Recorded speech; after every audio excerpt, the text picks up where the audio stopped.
Yo, thanks to Merrick and Sab at Signature, I got to go check out the Toxic Avenger Uncut or Unrated.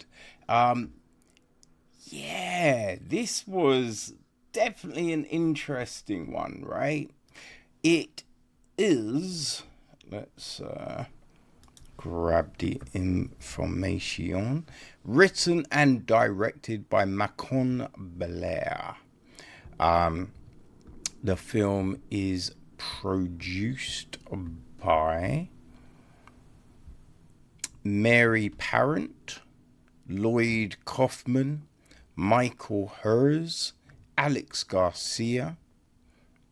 It's executive produced by Jay Ashenfelter, Macon Blair, and Andrew Pfeffer. It's associate produced by Zach Klein, Seth Pearsons, with line production from Ilya Sotorov. Brooke Blair and Will Blair took care of the score. Cinematography is Dana Gonzalez. Brett W. Buckman and James Thomas edit the piece, while Mark Bennett, Julie Harkin, and Mariana Stansheva handled the casting. Great job they did. Right, Alex Cameron is production design. Art direction is Ivan Rangelov. Set decoration, we have Elizabeth Bowler and Asan Bozhilov. Oleg Mekachevia and Vanessa Porter, costume design. Hair and makeup, we have Anna Andreeva, Grace Marie Arena, Martin Astells, Charlie Blut, Mariana Boshnakova, William Brown, Rebecca Butterworth, Anna Shion, Lauren Clark, Tara Cooper, Sebastian Koppel, Stefano Cordioli, Chloe Elizabeth Cox, Helena Curry, Anthony Davis, Alexandrina Demadrishkashka, Amy Dudley, Lou Esley, Magori Emily, Goranova Gabrielle, Chris Gargaloo, Rachel Gatt, Jordan Glancy, Christopher Goodman, Neil Galton, and a lot more, with all the special effects and the puppets and all of that kind of jazz. There's a lot of people working on this film, people. Right, so we then have got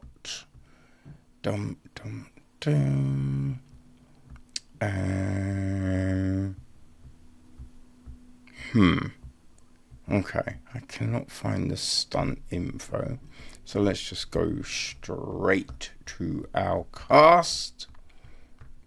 Right, and we have got Peter Dinklage as a Winston, as well as obviously Toxie, the Toxic Avenger. His stepson Wade is played by Jacob Tremblay. We have got also playing Toxie when in full body costume and everything is Louisa Guerra. We've got Winston's neighbor Daisy, played by Annette Badland. There is Sonal Patel playing Dr. Waller.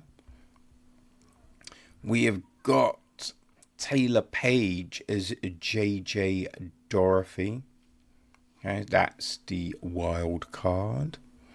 Right, the wise hobo, Guthrie Stokins, is played by David Yao. Margot Cargill is Agent Sarah Wetherax. Mel Ferd is played by Sean Dooley. That's the crusading reporter. Shelley, dearly missed, played by Rebecca O'Mara. We have Dennis, the noisy slob, played by Macon Blair.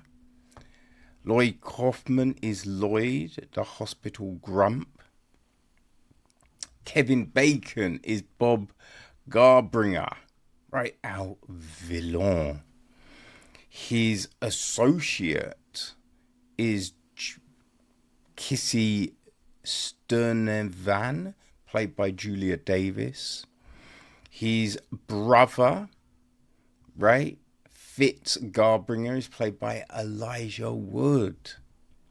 We've got Spencer Wilding as Monster Garbringer. So he plays that version. Who else? Coop is played by Kitador Todorov, right? Science geek. We've got Sophia Vasily playing Saucer. The butler, Wally, is played by Konstantin Ikonomov. There's Julian Kostov as Bud Berserk, DJ Cool Chitalu. Is played by Neda Spasova. Nencho Stefanov is Nightmare Josh. We've got Duke Nwamerue as Venus Devereaux.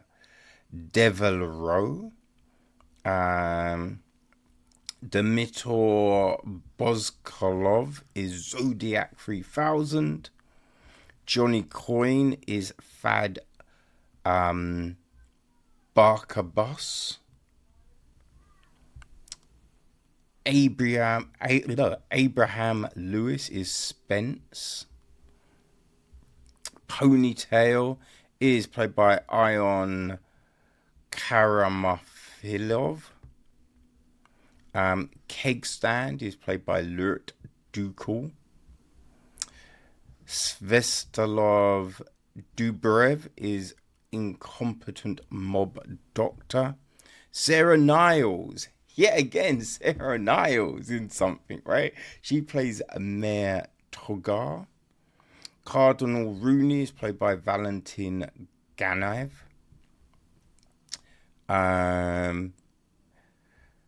Detective Swarford is played by Derek Morse. Officer Dingus is played by Nikola Mutafov. I think that's probably our main lot of people, right? The gist is when a downtrodden janitor, Winston Gooze, is exposed to a catastrophic toxic accident, he's transformed into a new kind of hero, the Toxic Avenger. Now Toxie must rise from outcast to survivor to savior, taking on ruthless corporate overlords and corrupt forces who threaten his son, his friends, and his community. In a world where greed runs rampant, justice is best served radioactive. Dum dum dum dum. So we do have a director's statement from Macon Blair. It reads, in 1986, the way you typically discovered cool movies or cool music was someone's older sibling would turn you onto it. So one day my buddy and his big brother Mike comes around saying, You have to watch this one. And he showed us a VHS box with the weirdo mutant in a tutu on the cover, waving a mop in front of the American flag.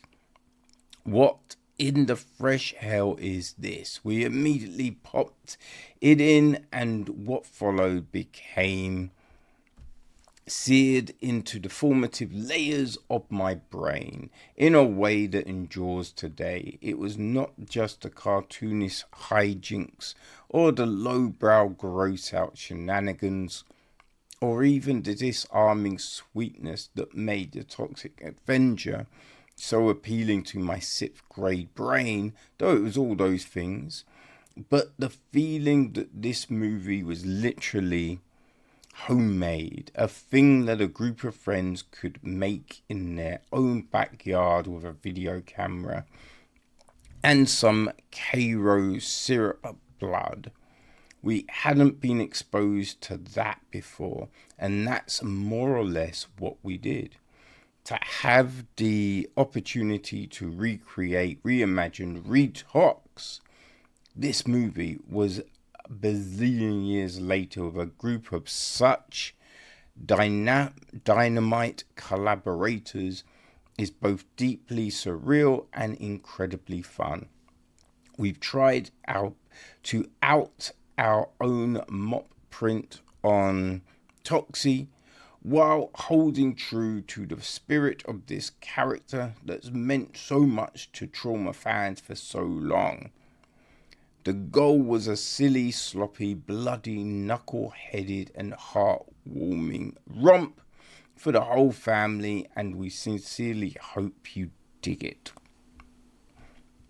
So yeah, that's it. Yeah, it's funny. Like it's a romp for the whole family, right? Because this film was made in 2023, but it just had problems getting it released, right? So this is what is said about that, right? It was reported that the reason for the film being unreleased for wider audiences was due to an ongoing difficulties in securing a distributor. It has been described as unreleasable due to its gore and graphic content. That feels very crazy to me because there is gore and craziness in here, but it's done in such a way that this isn't realistic. You're not watching this going, oh, what if my face gets knocked off by a toxic mop? No, right? It's ludicrous. It's over the top. It's crazy. But that's why it's so fun. And when you consider so many of the other things that get released, there are films that are straight just gore baths, and they're released all the time. So it's baffling that this film struggled so long to find a distributor. Because it's a lot of fun, right? And just from jump, that's how it sets its stall out, because we've got a narration, right, as the film opens, and Peter Dinklage is doing it, right, and there's a bit in the narration where he kind of just breaks the the fifth wall? He breaks that wall, right? He goes K-Fad, and he kind of speaks to the audience. And it's silly and it's stupid, right? Because then he goes back to what he was doing. And you're just like, oh my gosh. Right? But that lets you know what this is. You know? It lets you know that this is kind of silly. It's kind of fun. You know? And it's not taking itself too seriously. Because that oftentimes hurts a film.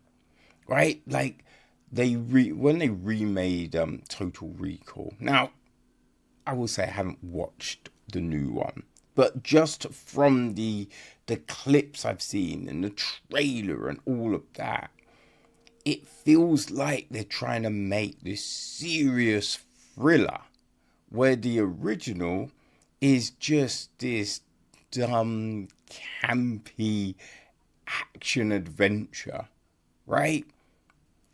That's what it is. And so you can't lose the essence of that. And Toxic Adventure, the Toxic Avenger, I don't know why that was so difficult, right? That just embraces it all. And we have this, because Winston, right, his wife has died. Wade's mum has died. So now he's looking after Wade, doing his best. And, there's that tension between them. Wade, he's missing his mum. It's probably like, why is this dude here? I don't like him. You know what I mean? So we have all of that going on. And he finds out some bad news. Now, the way they deliver that is great as well, right? It adds to just the silliness of it, but also it's kind of playful because we never really hear what it is, right? So there's a lot going on with poor old Winston, and it's shitty insurance companies. So although this is kind of like, this is, not set in our timeline, as it were, right? This is an alternative reality. Maybe the future, who knows? But there's still these things that we understand, we know, like health insurance, shitty landlords, right? Just all of this kind of thing. So we have these anchors for the viewer, right? So you be like, oh, I get that. I understand that. So we have all of these things.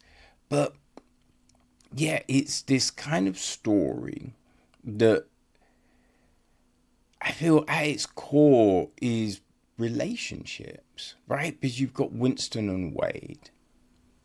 You have got that whole understanding of what family is, and that's a big one, right? That's definitely a big one. And then it's just embracing who you are, and we have that for Wade and Winston, right? So all of these things, and what we do get is a very, in a way, sweet film. You know what I mean? Which you'll be like, wait, a film about a guy that becomes this toxic monster is gonna be sweet? Yes. The film is very sweet. And it doesn't shy away from this, right? It doesn't try and be, too cloying and overly sentimental. Struggling with words today, people. But yeah, it ties things together extremely well.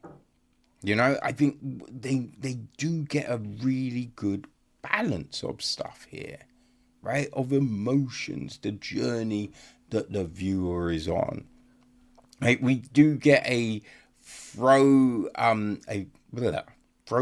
a call back, a little nod to Troma, who did the original films, because we're at a music festival at one point, and it's the Troma Festival. Right? We've got this, oh my God, there is a bit involving this rock band. There's this bit, all I'm going to say is that, and it is so funny. Oh my God. There are straight up these laugh out moments of this film. There's bits that make you smile and grin, and then there are these ones that just make you laugh out loud, like just because it is so ridiculous, or you're just not expecting this thing to happen, and it's just like, what did I just see? Jeez. So that's great. Now, obviously, there's bits in the film that make absolutely no sense, right? Is he toxic to touch, or isn't he? Like, there's certain things, but really, people, it doesn't matter, right? And it doesn't matter because they've done such a good job on everything else, such a good job on everything else, like making you care about these characters, that's what they've done. They've made you care about these characters, so you will excuse some of the slight misfires, and there's not many, and they're not like these ongoing long things, right? So yeah, no, very enjoyable. I thought the score worked extremely well, along with the sound design of this. Just all of these things come together. Our cast is great, right? We've got this rock band. Well, I don't think, I forget what they classified themselves at. Well, not them, it was the manager, right? Classified them as, but it's not, I don't think it wasn't rock. But they're great, right? They're just, dumb. It's great. And they do perform, right? We have them perform a couple of times, I think, at least a couple of times, So, yeah, like that aspect of it. Because I feel they probably wrote these songs. I don't know. You know what I mean? So we have that, right? Even it does go kind of B-movie, like we get people flashing at the concert, but even that is just silly, right? It's silly, and they throw a little something in for everyone. let's just say, oh man, no, I thoroughly enjoyed it. I wasn't quite sure what to expect. I watched the Toxic Crusaders cartoon as a kid, right? It's something like Toxic Crusaders, fighting crime, overtime, something like that, I feel. Or maybe that was something else, and that might have been Mask. I don't know, but I remember it was fun. It was one of the fun cartoons back in the day. A lot better than Captain Planet, I will tell you that, right? But yeah, wasn't sure what to expect with this, especially knowing there's been this big delay on the film. So you're just like, oh, is that because it's bad? Right, is that because it's bad? And you see Peter Dinklage is in it, and you're like, I really like Dinklage, man. I hope it's good, right? It's very good. It's very good. It's very fun. And Macon Blair was in the thicket with Dinklage, right? He's directed Dinklage in Brothers from last year. So there are these built-in relationships and everything. And I think you get a sense of that with this film, right? You get a sense that everyone had a good time. Like Macon said in the statement, that, it was friends coming together to bring this thing a new lease of life. And that, you do get that vibe. And I think that's what this film is, right? They have, updated the Toxic Avenger, but in a way that really does keep its essence, right? Keeps its essence, keeps its fun, and keeps its, air of strange and kooky for the viewer. So if you want some fun, people, the Toxic Adventure Uncut, well, it's hitting cinemas, but it's one of these kind of event cinema things, right? So it's not going to be out forever, as it were. I know it's dropping on the 26th. Now, I think it's only out on the 26th, right? It's a bit similar to Screamboat and some other things, you know? Like, maybe it plays a few extra days, but if you want to see this on the big screen, go as soon as you can, because it's not something that's gonna be around. Now, I'm sure it will then be hitting VODs, right? So you'll be able to cop it in that format. But yeah, if you want to see it on the big screen, you've got to for sure head to your local Cinemaplex and snap it up real quick. So yeah, I think it's in the US, Canada, UK, the 29th is when it's dropping. So yes, people, take note.